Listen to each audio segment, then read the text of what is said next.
Bismillahirrahmanirrahim. Kita akan membahas cara menghadapi ujian. Siapapun kita pasti diuji oleh Allah Subhanahu wa Ta'ala. Oh, saya sehat, bisa jadi ujian bukan dari kita. Istri sehat bisa jadi dari rezeki sehat bisa jadi dari tetangga sehat bisa jadi dari karir segala. Bahkan ada yang bahaya itu ketika diberi ujian nikmat. Kita nggak mungkin hidup nggak diuji oleh Allah. Bahkan Allah mengatakan inna khalaqnal insana fi kabad. Sesungguhnya kami ciptakan manusia itu berkeluh kesah. Berarti karakter umum manusia berkeluh kesah. Kenapa? Karena keinginan pribadi beda dengan takdir Allah. Kenapa saya begini? Oh, saya kenapa harus begini? Tugas kita bagaimana takdir ini menjadi ibadah. Nah, sekarang yang harus kita pikirkan bagaimana punya kekuatan untuk menghadapi takdir yang kita kenal. Mungkin saya mah takdirnya sehat. Ya, sehat itu juga ada godaan. Gak bisa ke masjid, itu ujian besar. Ada seorang pemuda tanya kepada Syekh, ya Syekh, saya ini bermaksiat kepada Allah. Bukankah apabila orang bermaksiat kepada Allah akan diuji, ditegur oleh Allah di dunia? Saya jawab, kamu tadi malam sholat malam enggak? Enggak ya Syekh. Itulah azab Allah di dunia. Jadi begini Pak, kita salah satu diazab itu tidak bisa melaksanakan perintah Allah. Orang mah bilang tahajud aja, itu dianggap azab di dunia. Kenapa? Efeknya nanti di akhirat. Sedangkan kita kalau salat subuh jangan cengir. Padahal efeknya itu di neraka itu. Saya senang ceramah Gus Bahaya di neraka itu. Ada yang lebih sakit daripada siksa neraka. Apa itu? Kebencian Allah kepada kita. Ya kalau neraka mah, ya kata beliau sakit, tapi lebih sakit adalah Allah benci kepada kita. Ini naudzubillah min dzalik. Jadi begini, setiap kita pasti diuji. Ya, kenapa diuji? Ciri ujian itu ada 3 yang. Satu, ujian itu berat. Ya, semua ujian itu berat. Tidak pernah ada ujian yang berat. Dan semakin kita tambah umur, ujian itu semakin berat. Gitu. Karena supaya berat kata kita sekarang, kalau kita nanti sudah lewat menjadi ringan. Saya pernah sakit sampai hampir mati.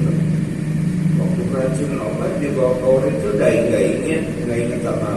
Waktu udah badannya dari rambut sampai kaki melepuh semua. Begitu pulang udah kayak zombie aja semua. Saya pikir berat tuh, tapi begitu sudah ini lebih berat lagi. Jadi ujian itu berat. Yang kedua, karakter ujian itu ada yang lulus. Ya gimana caranya? Nanti kita akan bahas supaya kita menjadi orang lulus. Yang ketiga, ada yang gagal. Gak sedikit kan orang sakit justru gagal. Hati-hati, makanya kalau kita punya saudara yang sakit, 1, dicek ibadahnya, 2, dicek tempat berobatnya. Saya boleh berobat di mana aja, tapi syarat nggak bertentangan dengan agama. Wow, saya baru sakit sekitar 5 hari, datang teman-teman dari Peru, teman SMA, kesana aja kalian berobat. Ada teman kita ada yang berobat di sana. Pakai apa? Berobatnya pakai daun. Jadi kalau datang orang Pak, suruh ambil rumput di luar. Pasti siapa orang. Kemudian rumputnya itu tempelin, nanti buat api kan. Malah bukan kompor gas itu. Iya sembuhnya belum tentu musiknya iya. Sembuh itu dari mana aja demi Allah. Saya punya tetangga 2 tahun keras itu nggak berobat Pak. Kenapa? Dia nggak punya uang. Berobatnya sama bidan. Tapi terus bini mah dia sembuh. Ada bahkan yang nggak berobat bukan kenapa dia nggak punya uang. Kalau di kampung kan susah, dia bilang aku nggak berobat susah. Dia bisa sembuh. Dari nggak berobat juga apa-apa, boleh sembuh. Kemudian ada lagi di sana ada di dekat rumah, enggak jauh lah. Berobatnya obatnya pakai telur. Dia cari, waktu saya bilang lah, musik nanti sembuh belum tentu, syirik sudah pasti. Ini apa salah? Jadi kalau saudara kita sakit temenin Pak, berobatnya itu kasih pemahaman bahwa obat itu tidak menyembuhkan, tapi Allah yang menyembuhkan. Karena 50.000 tahun sebelum Allah menciptakan alam dunia, Allah menciptakan Lauh Mahfuz. Kemudian Allah menciptakan kolam. Perintah Allah kepada kolam untuk tulis. Kolam tanya, maktubu ya Rasulullah, apa yang aku tulis ya kain wa kain yang akan terjadi dan yang akan terjadi sampai yaumul qiyamah. Takdir saya, kita semua ini sudah 50.000 tahun yang sudah ditulis di Lauh Mahfuz. Jadi kalau segala sesuatu tidak mungkin nggak ada takdirnya. Nggak mungkin semua itu berjalan dengan sendiri sebab ada kekuatan Lauh Mahfuz. Ini bagaimana kita menghadapi ujian yang pertama? Yang pertama berpikir positif kepada takdir Allah. Allah punya sifat. Pasti kalau kita baca Al-Fatihah, Bismillahirrahmanirrahim, Bismillahirrahmanirrahim. Ar-Rahman sifat Allah, Ar-Rahim sifat Allah. Ar-Rahman yang memberikan nikmat besar, nikmat kecil di dunia kepada semua makhluk. Ar-Rahim yang memberikan nikmat besar kepada muslim. Jadi takdir yang pertama, nggak mungkin semua takdir yang kena pada kita itu jelek, pasti baik. Cuma tinggal kita ngolahnya. Ya kayak pedagang dikasih sepi, padahal itu mungkin momen dia bisa sholat tahajud, bisa dia baca Quran, tapi malam-malam. Tapi dikasih rame, nggak sholat juga. Jadi makanya begitu. Takdir itu tidak pas sama kita. Yang pertama harus kita tanam adalah berpikir positif kepada Allah. Gak ada takdir yang kena sama kita kecuali gak baik. Gak ada. Kita punya anak gak pintar, mungkin kita iri. Anak orang lain ranking, anak kita juga ranking. Tapi anak orang lain ranking 1, anak kita ranking 2 dari belakang. 36 murid dari 37. Pasti kita jengkel, betul. Bahkan gak sedikit orang tua itu jengkel. Anaknya pagi-pagi ngaji, udah itu jam 10 kelas, udah itu balik, pulang-pulang, gila anak, berat. Kenapa? Berat. Jadi ini anak saya, anak kita punya takdir sendiri. Kemudian anak kita pasti ada sisi baiknya. Pasti bisa jadi anak itu nggak secara akademik nggak bisa. Saya punya seorang teman daftar di pondok pesantren, nggak terima. Kemudian masuk pondok pesantren yang biasanya, tapi sekarang ternyata dia itu lemah ngapal Al-Quran, tapi sekarang dia ikut lomba bahasa Inggris tingkat nasional, bahasa Arab tingkat nasional. Jadi kelamaan dia di ngapal, tapi kekuatan dia di linguistik, ngobrol bahasa Arabnya itu kan punya kelebihan. Makanya kalau kita lihat anak kita, jangan disamain dengan anak orang. Kita aja marah kok. Misalnya bapak lagi nggak sholat, malah sholat subuh, dibilangin sama istri, Pak, coba sih rajin sholat. Kalau kayak apapun, tiap waktu aja berangkat, pasti bapak malah temuin istri kita. Apa kamu nggak kawin apapun aja kamu? Kan gitu, kita aja dibandingkan marah. Jadi satu, mulai ngelihat semua takdir yang terjadi pada diri kita pasti bagus. Semua takdir terjadi pada anak kita pasti bagus. Yang tugasnya berpikir positif terhadap takdir yang kena pada diri. Hebat. Yang kedua, menikmati atau bukan menikmati, apa itu? Menghadapi segala ujian. Yang pasti pertama ujian itu berat, makanya kita disunahkan untuk membaca istighfar. Innallahi wa inna ilaihi raji'un. Itu yang pertama. Pengaruhnya efeknya besar. Begitu saya pertama bangun itu nggak bisa. Mimpi bukan. Kan saya mau buang air kecil, mimpi bukan. Mimpi nggak bisa gerak. Terus saya bangun istri saya, dia nggak bisa gerak. Saya kencing. Gak cari kau lagi, gak bisa bangun sampai karena isi saya lebih kecil badan sampai ngeliat di kamar mandi saya baca ini karena sejuk. Jadi saya bukan sejuk, bukan wah ikut sejuk gitu akan saya terus kemana saya berpikir kemana saya berobat pagi itu sudah langsung berobat. Kenapa begitu? Karena nanti berpikir negatif sama Allah. Yang kedua tenang aja. Tapi itu diam dulu sebentar, tenang. Ini benar ini kena satu. Oh iya benar. Itu apa yang dilakukan? Terus bertahan. Iya Pak. Kenapa? Yang kedua, yang ketiga, apa yang harus dilakukan? Cepat mendekat kepada Allah. Bahkan Allah mengatakan, ya ini akidah, jangan disangka orang yang sakit itu gak limbu. Semua, saya juga sempat limbu. Ya, alhamdulillah istri yang mati, anak-anak yang mati, dia bilang ya udah ini sembuh. Istri yang mati. Kalau nggak ada orang rumah, makanya itu penting istri itu kita didik. Kita ajak bareng-bareng, ajak senangnya, ajak susahnya. Tapi waktu senang juga diajak dulu kan. Jangan susahnya aja. Kita punya duit, jajan sendiri. Makanya ajak isi jalan-jalan waktu-waktu sehat itu efeknya besar. Jalan, ajak makan. Ini mah punya suami pelit benar. Malah dia beli pancing harga 700.000. Isinya nggak belanjain, itu dosa. Nanti efeknya akan besar. Nih. Yang ketiga, apa yang dilakukan supaya kita berpikir positif kepada Allah? Dilakukan semua takdir.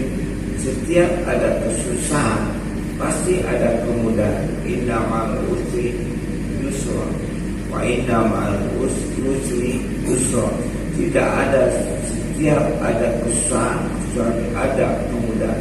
Bahkan Al-Quran sendiri kesusahan itu marifat pakai reklamin.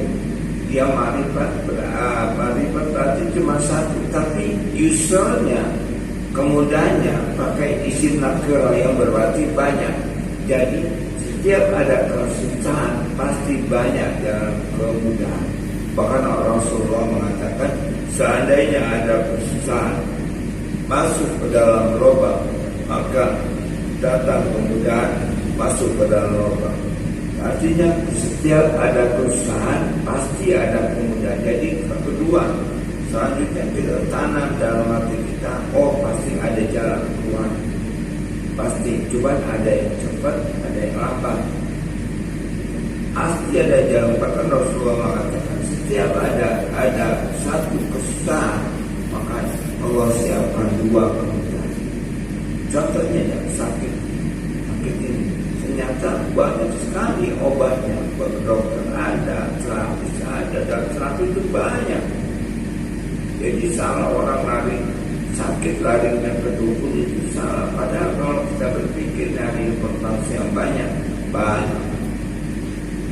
Saya di sini terakhir itu 4 kali urut di Tanjung Senang sama Om namanya Al-Fatihah mualaf Cina Muslim. Gak lama Pak, turun 5 menit, tapi ya lumayan sakitnya sampai sini. Tapi ada perubahannya. Terus di aku punto udah, saya di akupresa udah 4 kali, aku punto 7 kali dipijit.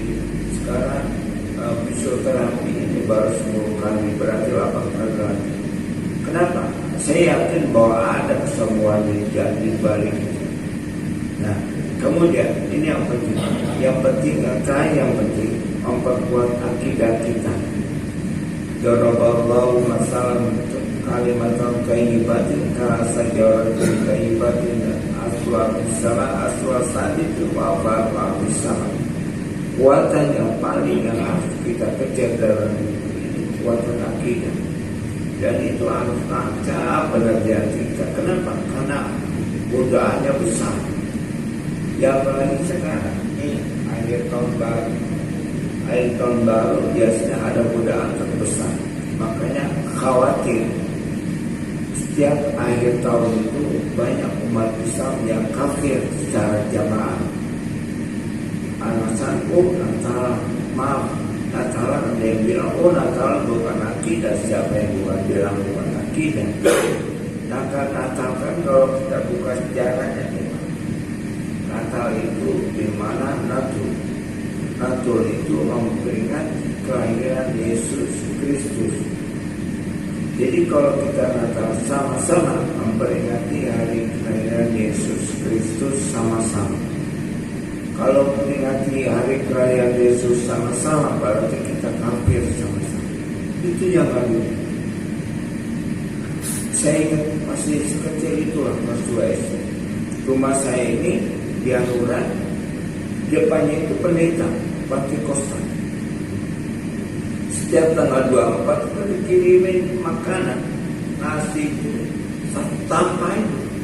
Tapi abah saya itu bilang jangan makan ayam utuh itu apa itu jangan makan. Kenapa? Masaknya nggak sapi. Jangan makan kuenya, nanti dari mungkin wadahnya itu pernah masak yang haram dari babi. Jangan nasinya nggak boleh dibuang ke masak. Ingat pada saya kecil orang tua jarang makan daging, apa makan daging lebaran, itu juga ayam 1 anaknya 4 rebutan. Kalau nggak cepet-cepet tinggal ke bagian yang ingin dicek kan. Yo sampai saya buat tuh saya ngeliatin kata abah saya, awas kamu makan. Saya buat tuh liatin di sampah, saya. Kenapa orang tua yang rumah saya dulu dia lingkungan itu banyak Kristen, tapi tanam yang nanam orang tua bersama. Natalan, orang lain pada pergi, awas kamu jangan nanti sampai kamu betul. Jadi walaupun saya termasuk Kristen, banyak saya sekarang kenapa saya Kristen belum pernah saya ucapin Natal. Dan kita bahkan waktu saya tadi pada kesini ke Anuran, ke Natal, ke rumah. Ya kenapa itu? Karena ini akidahnya. Saya kali itu baru kamu ucapin Natal. Oh iya, kan cuma ucap ada yang bilang begitu. Kita sadar juga cuma ucap kan. Asyhadu an la ilaha illallah cuma ucap. Nikah juga kita punya itikad cuma ucap. Saya terimanya nikahnya Fulana binti Fulana dengan mas kawin tepuk tangan 3 kali bisa. Jadi batalnya nikah itu dengan ucapan, batalnya syahadat itu dengan ucapan. Itu juga yang jangan macam-macam. Kita kan toleransi, mesti ajarin orang Islam toleransi. Lihat sekarang sudah buka, mata kita buka. Ada nggak umat Islam yang mayoritas musir orang-orang yang minoritas? Di mana lah? Tapi kalau Islam yang minoritas, wah selalu diganggu. Sekarang ada lagi di India, Perdana Menteri India mengatakan orang Islam harus diusir dari India. Ini baru-baru ini. Ya kalau kita minoritas, kita ditekan. Kalau kita mayoritas, kita diajak toleransi. Cuman anehnya umat Islamnya nggak bisa. Yang kedua, yang kedua, ini tahun baru. Setelah Natal ini tahun baru ini ngeri juga. Kan tahun baru gak ada hubungannya sama agama. Siapa bilang? Setiap peristiwa pasti ada bukti sejarah secara otentik. Kayak kita memperingati Maulid Nabi. Kenapa memperingati Maulid Nabi? Sebab ada kelahiran manusia mulia namanya Nabi Muhammad. Kita kenapa ada tahun baru Islam? Dengan juga memperingati pindahnya Rasulullah perjuangan dari Mekah pindah ke Yasin. Begitu juga tahun baru ini. Kenapa tahun baru umat Islam itu banyak yang menentang? Karena tasabuh pantasabah biqaumin huwa minhum. Siapa orang yang menyerupai suatu kaum, maka itu bagian. Agama ini budaya, agama ini perilaku, agama ini gaya hidup. Kenapa kita pakai baju begitu? Mungkin pakai sarung. Ya karena kita masuk masjid. Karena kita tidak boleh di masjid menampakkan aurat kita. Nah ini agama itu kan begitu kan. Gaya hidup, bahkan Allah mengatakan dalam Al-Quran surat Al-Baqarah, walan ta'budu anka yahudu wan nasara hatta tabi'a millathum. Allah enggak akan ridho kepada orang Islam. Walan ta'budu, tidak akan ridho orang Nasrani dan Yahudi hatta tabi'a millathum, sampai kita ikut kepada milah mereka. Satu, ayat ini dimulai dengan lan masuk kepada fi'il mudhari tarko. Dia dimana dawam istiqrar, dia selamanya. Jadi kata-kata Yahudi Nasrani selamanya tidak akan pernah cinta kepada lamanya tidak akan pernah ridho kepada umat Islam. Ini Al-Quran, bukan kata saya. Tidak pernah ridho selamanya. Hatta tatabi'a millathum, sampai kita ikut kepada milah. Milah itu bukan agama. Milah itu gaya hidup. Orang Nasrani, Yahudi pacaran, umat Islam juga pacaran. Orang Yahudi Nasrani bulan 3 nikah, bulan 4 punya anak, sama kita juga begitu. Kenapa bisa begitu? Ya karena anggapnya biasa. Kain, pakaian, bilang itu pakaian kain. Lihat, ya benar. Sekarang orang-orang kita banyak yang begitu juga. Tapi banyak juga yang lepas jilbab. Ada saya lihat satu tulisan. Saya senang kalau lagi nganggur melihat YouTube orang-orang mualaf. Jadi ada seorang mualaf dari Inggris, dia ke Indonesia, kaget.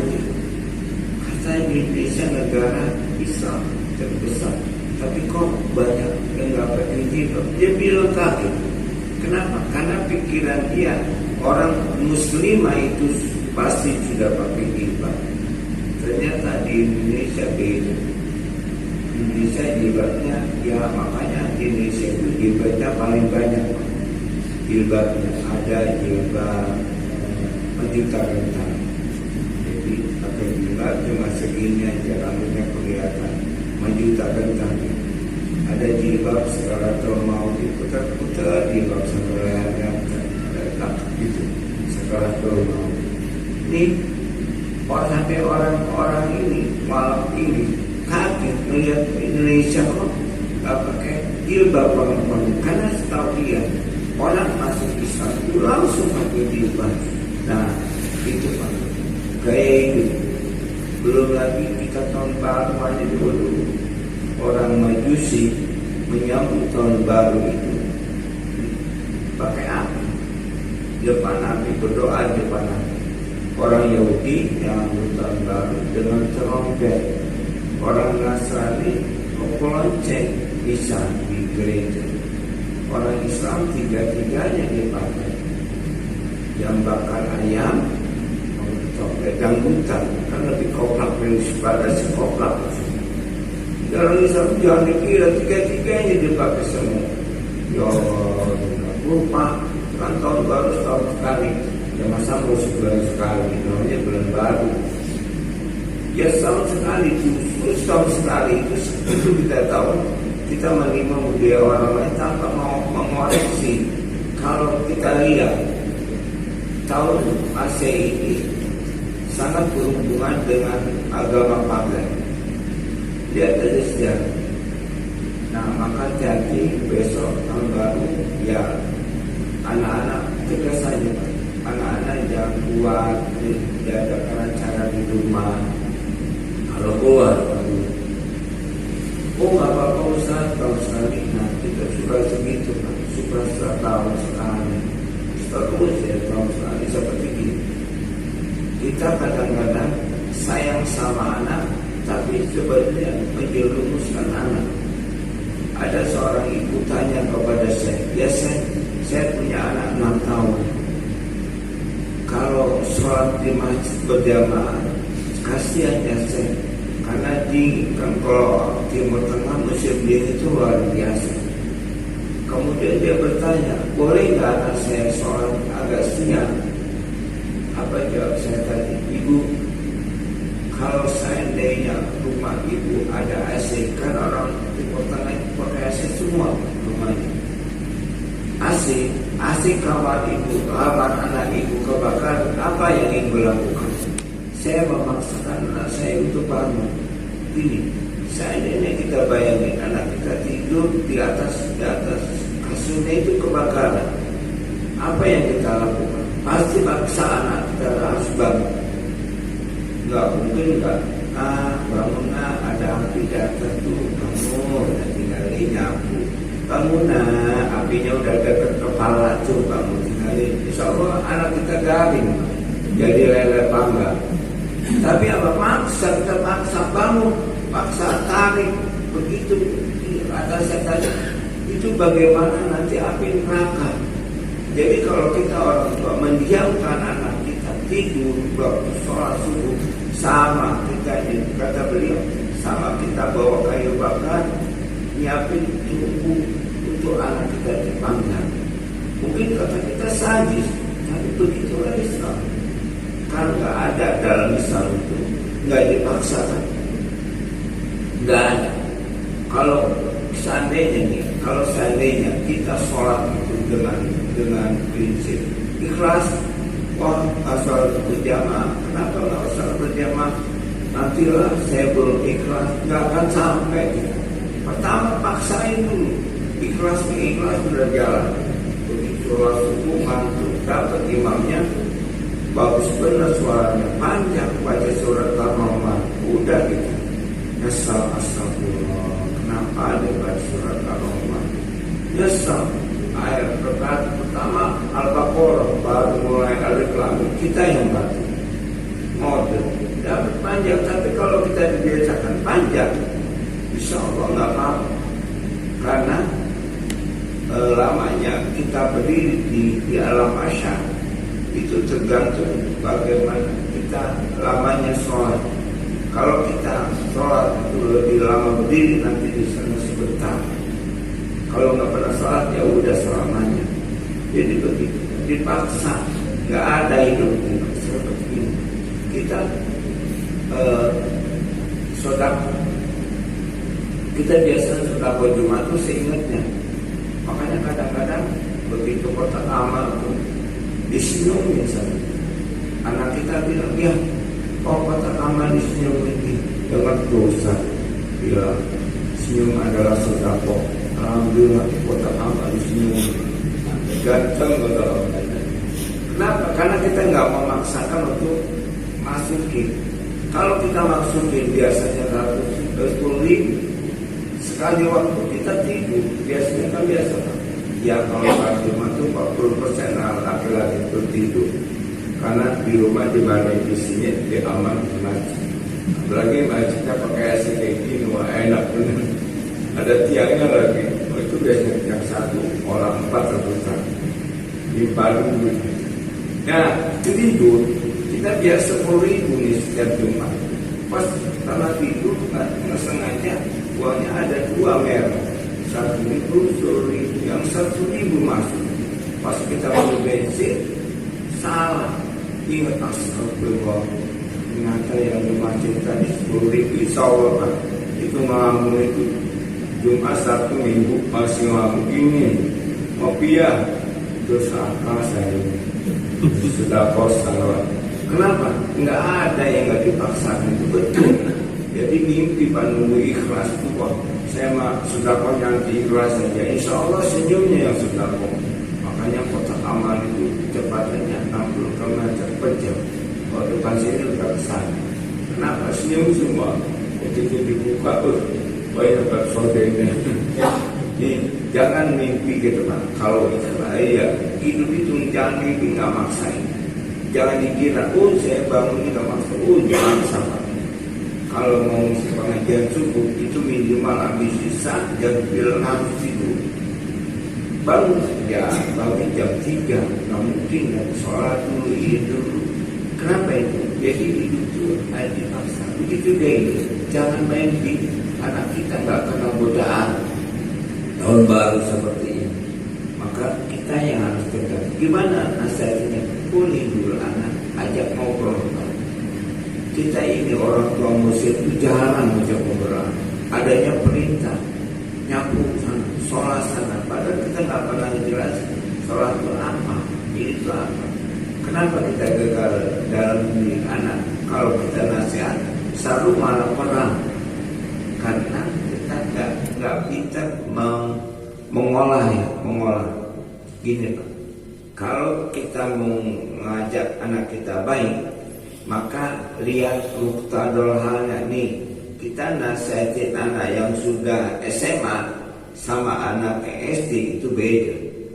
Anak yang SD boleh bapak banyak ngomong, 70% bapak ngomong, 30% bapak dengar. Jadi nggak boleh juga gitu. Kamu yang partial enggak. Dengerin dulu anak kita ngomong baru kita nasihat. Kalau sudah SMA, SMP ke atas 70% kita dengar, 30% kita ngomongnya jangan banyak-banyak tapi diajak ngobrol. Nah ngobrolnya juga lihat waktu. Nggak mentang-mentang nasihat dari azan subuh sampai azan isya. Nasihat terus waktu alam bisa budak gitu. Nasihat itu butuh waktu. Ya diajak ngobrol, anak kita kan manusia. Diajak ngobrol. Kalau kita jadi nasihatin orang, bapak mungkin punya teman Ustaz. Kalau ketemu nasihat, ketemu lagi nasihat, paling menghindar Pak. Kenapa menghindar? Ada si hadis katanya, muter. Jadi nasihatin anak ini yang ingin saya bicarakan.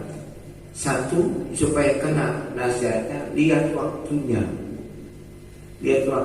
Paling bagus nasihatin anak satu lagi jalan. Makanya titip kalau bapak punya anak sekolah, saya mohon berangkat atau pulangnya kita antar sambil di jalan sambil ngobrol. Atau punya cucu biasanya kalau yang sudah seputu kan ya ternak teri ya, anak dan istri. Jadi sambil ngantar itu nasihat. Yang kedua,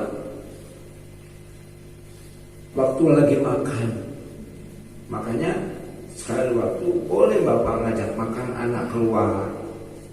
Jangan keluar benar, keluar di depan rumah, di bapaknya, cuma bukan. Bawa keluar ketika lagi makan itu nasihat.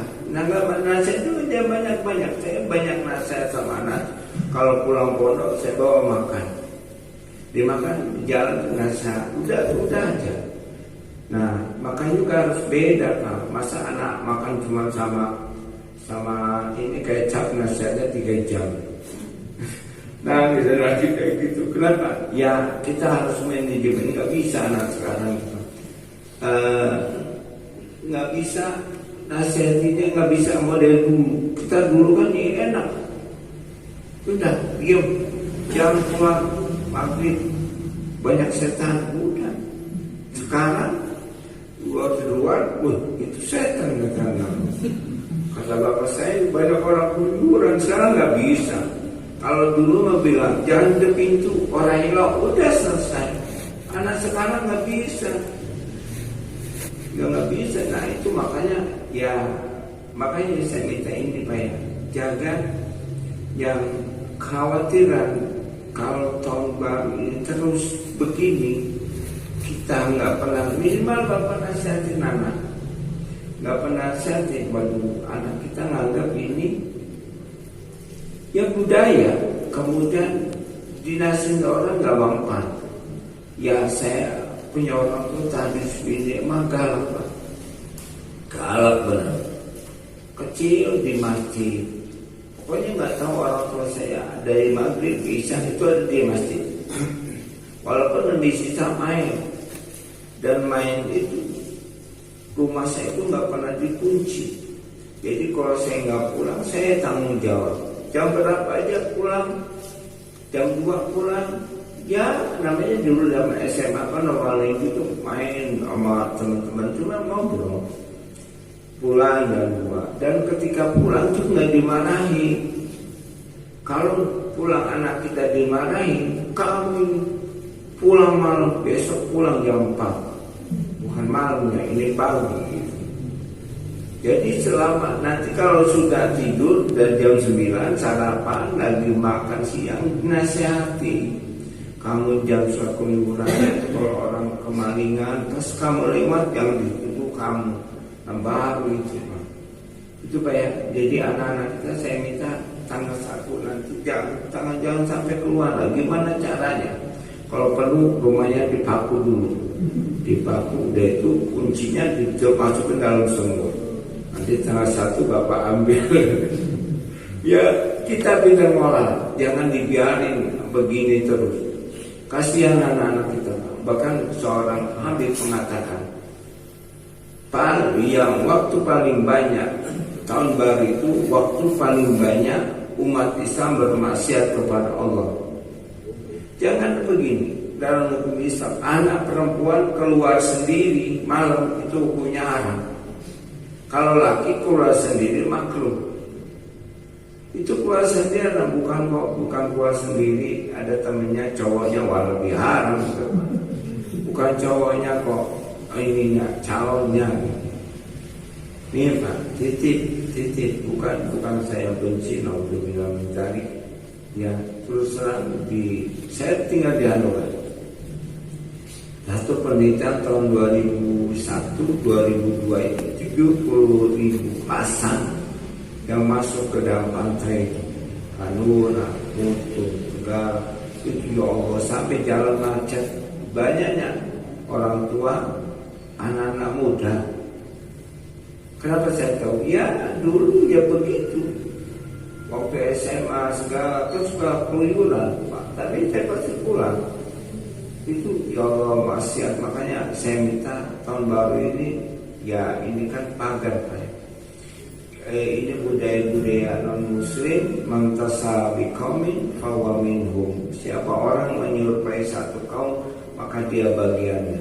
Makanya budaya Islam dibangkitkan lagi di rumah. Nggak usah banyak cerita sama anak, nggak usah banyak. Pulang seperti baca Al-Quran, dilihat anak itu, oh bapak saya baca Al-Quran, nggak apa-apa Pak. Kalau masih saya ini nggak bisa baca Al-Quran kan nggak apa-apa, buka pura-pura diem aja. Ditanya iya mau baca Al-Qurannya nggak ada suara, silent. Ayah yang beli silent. Begitu suara apa? Wakil dua bapaknya ditanya, ya wakil dua, iya nak. Ayah ikut 2 mau ke roti 3, gurunya mati, nggak ngaji lagi ayah. Makanya Pak ngaji lagi, benar. Bapak ngaji gitu ya. Bapak belajar ngaji. Didengar sama anak kita, dia punya efek. Saya kenapa juga? Berapa tahun yang lalu anak saya itu pulang ke rumah. Saya ngapa? Saya kan ngapalnya orang semi tua ini kan berat Pak. Begitu maka ngapal baru 1 ayat, ingat beras, ingat air listrik, SPP anak. Saya ngapal tuh kuat dan susah. Anak saya bilang, wih Abi ngapal kuat bener, susah bener. Disitulah saya ngasih hati. Ini nih, kalau orang sudah tua ngapal susah. makanya kamu ngapal yang benar. Alhamdulillah. Langsung kenapa? Gimana kita mau nyuruh anak hafal Quran dong, kita aja nggak pernah. Ya kalau kita punya obrolnya bola aja, pemain bola bukan. Iya, ya pemain bola patah kaki kita patah rahang, ngomong aja. Iya maaf, orang Ronaldo jadi kita goblok-goblokin. Coba ikut futsal, insya Allah 3 bulan rematikuma. Nah ini Pak ya saya minta tahun baru ini jaga anak kita, kemudian budaya Islam dibangkitkan di rumah, biar ada pilihan. Nah itu dari saya, mudah-mudahan saya nggak peduli ya tanggal, saya nggak peduli tanggal berapa, tahun baru berapa, saya nggak pernah peduli. Maksud saya nggak tahu, saya yang pernah pedulinya bagaimana hari ini lebih baik dari besok. Ini yang kita pedulikan, ini kita siapa ini pasti, yang pasti kata Rasulullah, maka zaman badau ila sarun, tidak ada suatu masa yang jauh tidak lebih jelek. Jadi 2001 ke 2022 itu lebih berat daripada 2021. Dalam apa? Akidahnya. Ya, zaman kita kecil dulu jarang Pak melihat penyanyi organ tunggal itu, karena zaman kita kecil dulu orkes paling adanya jam 8 malam, selesai jam 12 malam. Anak kecil nggak mungkin ada. Sekarang dari jam 8 sampai jam 3, ya kan? Pakaiannya dulu, ya orang tuh pakai baju panjang. Sekarang kadang-kadang repot kita kalau kondangan ada organ tunggal, makanya suka lama melihat melihat pakaiannya. Alhamdulillah, memang saya rasakan makanan zaman badau dasar, tidak ada suatu masa, suatu zaman kecuali tidak lebih buruk. Tugas kita menanamkan kebaikan kepada anak-anak kita, menanamkan nilai-nilai Islam, menanamkan nilai Islam dari kita dulu turun ke anak. Mudah-mudahan kita diselamatkan dari fitnah dunia yang berat ini Pak. Itu dari saya, lebih kurang saya mohon maaf. Dari saya juga minta doanya, mudah-mudahan Allah kasih saya sehat, kuat. Mudah-mudahan fisik saya kembali, mudah-mudahan dia bisa kembali seperti anak umur 17 tahun. Bisa Pak, mimpi gitu. Ya, tapi saya minta Allah berikan saya kekuatan, itu yang penting. Lebih kurang saya mohon maaf kepada Allah, saya mohon ampun. Subhanakallahumma wa bihamdika, asyhadu an la ilaha illa anta, astaghfiruka wa atubu ilaik. Wassalamualaikum warahmatullahi wabarakatuh.